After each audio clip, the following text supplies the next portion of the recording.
কক্সবাজারে সিন্ডিকেটের লড়াইয়ে চলল বোমাগুলি, জানি আপনি টুইটও করেছিলেন, কি বলবেন? গতকালই করেছি, ওটা ওখানকার কাউন্সিলর এবং পঞ্চায়েতের প্রধান দুজনের নাম আমি দিয়েছি। আপনারা দেখবেন এদের হাতে চলে গেছে। পুলিশ আত্মসমর্পণ করেছে। আর ওই এলাকাটাতে কার্যত ক্যামাক স্ট্রিট থেকে ভাইপোর অফিস থেকে পরিচালিত হয়। স্থানীয় স্তরে জাহাঙ্গীর পরিচালিত করে পুলিশকে, আর এখান থেকে ভাইপোর পিএ পরিচালিত।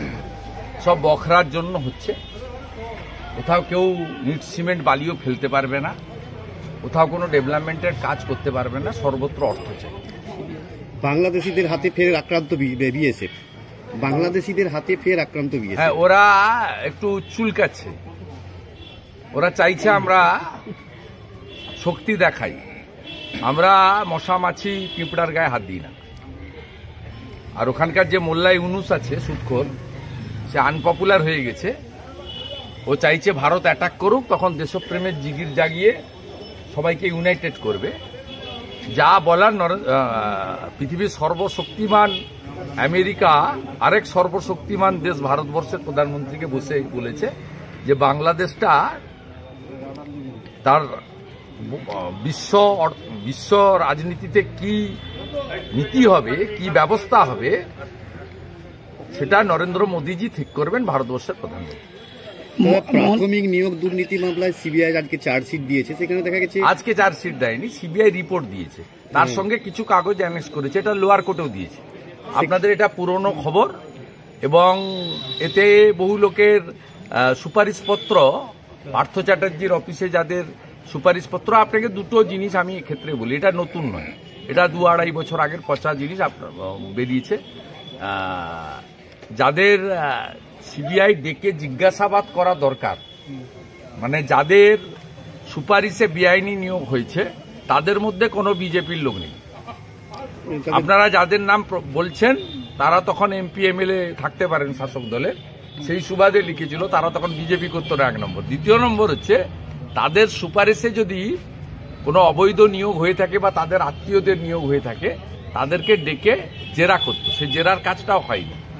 এটা 2 বছর আগেই লোয়ার কোর্টে সিবিআই দিয়েছিল। এটা পার্থ চ্যাটার্জির দপ্তর থেকে যে রেকমেন্ডেশন লেটারগুলো মানিক ভট্টাচার্যের দপ্তরে গেছিল, তার একটা কপি শুধু, এটার সঙ্গে কিছু নেই। এবং যারা আজকে বিজেপির 2-3 জনের নাম আপনারা যারা এসেছে, তার মধ্যে আমাদের এখানকার এক্স এমপিও আছেন, তাতে তাদের সুপারিশে একজনেরও নিয়োগ হয়নি বা তাদেরকে ডেকে সিবিআই কে জিজ্ঞাসাবাদ করার প্রয়োজনও মনে করেনি। শুধু আমাদের সঙ্গে যারা আছেন 2-1 জন, তারা নয়, ওদের সঙ্গেও এমন কিছু লোক আছে যাদের সুপারিশে কাজ হয়নি, তাদেরকেও সিবিআই ডাকেনি। সিবিআই ইনভেস্টিগেশনে তার মূল চার্জশিটে বলে দিয়েছে কিভাবে কার কার সুপারিশে সাদা খাতায় অবৈধ নিয়োগ হয়েছে। অতএব অবৈধ নিয়োগ যাদের হয়েছে, অর্থের বিনিময়ে যাদের নিয়োগ হয়েছে, ফাঁকা খাতা দিয়ে যাদের নিয়োগ হয়েছে, তাদের বিরুদ্ধে ব্যবস্থা নিক। এবং যদি কোনো নেতা মন্ত্রী আধিকারিকের আত্মীয় চাকরি পেয়ে থাকে, তার সুপারিশে তার বিরুদ্ধেও ব্যবস্থা নিক, সেটা আমরা চাই। কিন্তু সাথে সাথে এটাও চাই, যোগ্য যারা, এই অযোগ্যদেরকে ব্যবস্থা নিতে গিয়ে যোগ্যরা যেন ক্ষতিগ্রস্ত না হয়। যেমন 26,000 যে এসএসসির চাকরি, তাতে 19,000-এরও বেশি যোগ্য আছে, 5,890 জন অযোগ্য।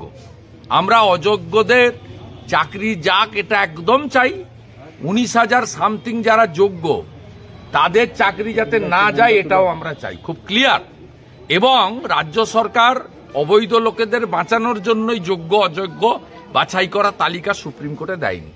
তাই এটা মধ্য দিয়ে এমন কিছু বিষয় নয়, এটা কমপ্লিটলি যা মেটেরিয়াল তারা সিজার লিস্টে পেয়েছিল তার অ্যানেক্সচার, নাথিং এলস। সিবিআই এটা 3 বছরের বেশি ইনভেস্টিগেশন করছে। ইনভেস্টিগেশনে যদি কোনো ফাউল প্লে হয়ে থাকে, তাদেরকে ডেকে জিজ্ঞাসাবাদ করেছে, সে যে দলেরই হোক, যে মতেরই হোক, যে পদেরই হোক। এমনকি আইএস মনীষ জৈনকে ডেকেও জিজ্ঞাসাবাদ সিবিআই এক্ষেত্রে করেছে। অতএব এটা নিয়ে কোনো গোপনীয়তার বিষয় নয়, একদম ট্রান্সপারেন্ট, স্বচ্ছ বিষয়। মোহনভোগ